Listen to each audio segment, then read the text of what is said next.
इस बैरिया प्रखंड में हमारे पंचायती राज के त्रिस्तरीय जितने भी जनप्रतिनिधि हैं, सबने अपना विरोध प्रकट यहाँ करने के लिए सभा का आयोजन किया गया है। सबसे बड़ी बात, नगर निगम का जो स्वरूप दिया जा रहा है, तो नगर निगम से पहले अभी जो क्षेत्र को लिया गया है वह क्षेत्र पंचायत के अधीन है, आपके प्रखंड के अधीन है। तो सबसे पहले जिनके स्तर से ये सीमा का चयन किया गया है, तो सबसे पहले ये पंचायत के ग्राम सभा से पारित होना चाहिए, उसके बाद से पंचायत समिति से पारित होना चाहिए, फिर जिला परिषद से पारित होना चाहिए।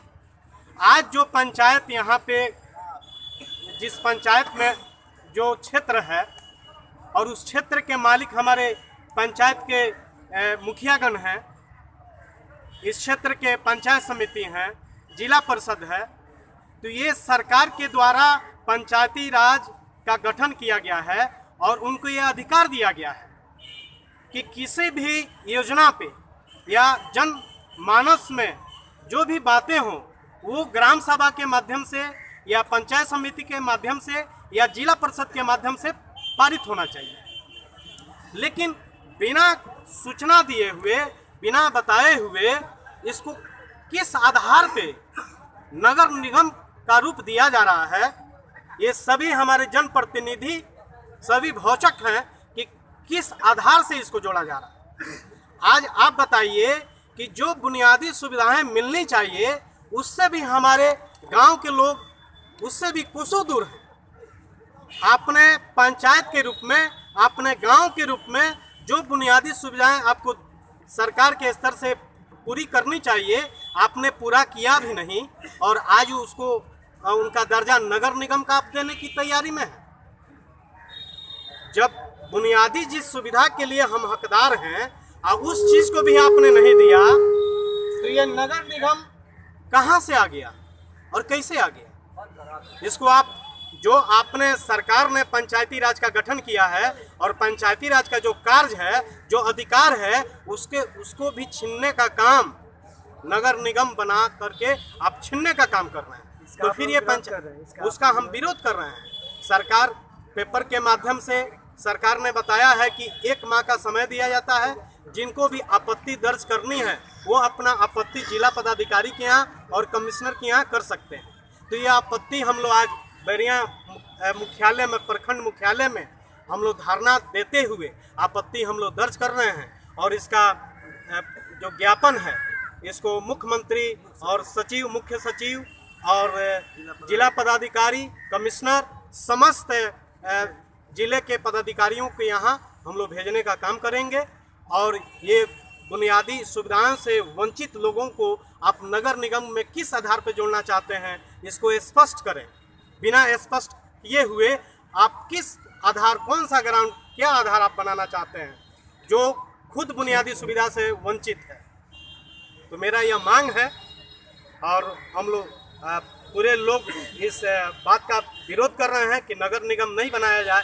नगर निगम बनने से आप सभी लोग जानते हैं, पत्रकार बंधु, कि निगम जब बन जाएगा तो एक अगर पार्क बनता है हमारे क्षेत्र में, निगम के क्षेत्र में, तो उस पार्क का भी हमको टैक्स देना है, घर का टैक्स हमको देना है। ग्रामीण आज अपने घर का लोग टैक्स नहीं देते हैं, लेकिन निगम बन जाने पर उस मनोरंजन पार्क जो होगा उसका भी टैक्स हमको देना है, घर का भी टैक्स देना है। हाट बाजार का तो पूछना नहीं है, हाट बाजार का तो वैसे भी है। और टैक्स कितना होगा, तो टैक्स कितना गुना, 10 गुना, 20 गुना वृद्धि सरकार कर देगी, इसका कोई मापदंड नहीं है। इसलिए यहाँ ग्राम मतलब गरीब लोग हैं, गरीब लोग अपना परवरिश कैसे करेंगे?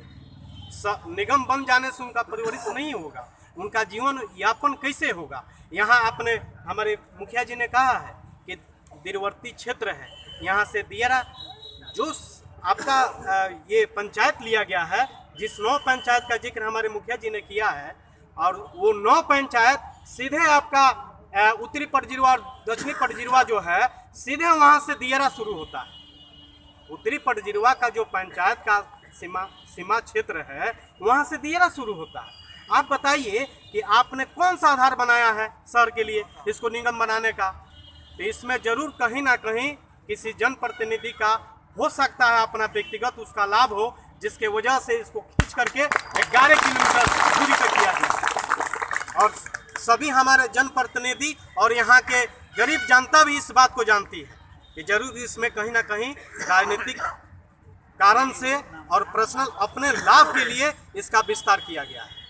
तो हमारी मांग है कि कम से कम हमारे जो पदाधिकारी हैं पहले जनप्रतिनिधि का बात सुने, ग्रामीण लोगों का बात सुने, उसके बाद अपना पुनः इस पर विचार करें और इस पर काम करें। इन्हीं बातों के साथ